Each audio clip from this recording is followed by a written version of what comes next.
പലപ്പോഴും അഡാപ്റ്റേഷൻ എന്ന് പറയുന്ന ഒരു കാര്യം പലതരത്തിൽ നമ്മളെ ബാധിക്കും.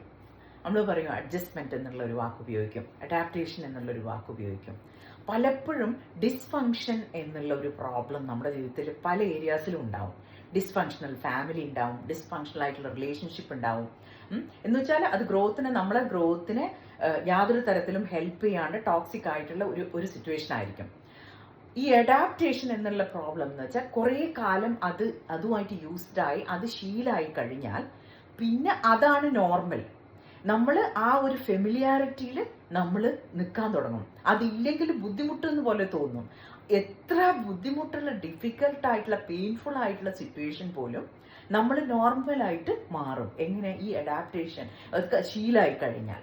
അപ്പം അത് തിരിച്ചറിയുക, അത് മാറ്റി നിർത്തിയേ തീരൂ. നമ്മളുടെ നെക്സ്റ്റ് ലെവലിലേക്ക്, നമ്മുടെ പുരോഗതിയിലേക്ക് നമുക്ക് നടന്നെടുക്കുമ്പോൾ. ഏത് പുരോഗതിയിലേക്ക്? മനഃശാന്തിയും സമാധാനമുള്ള ഒരു ഫ്യൂച്ചറിന് വേണ്ടി.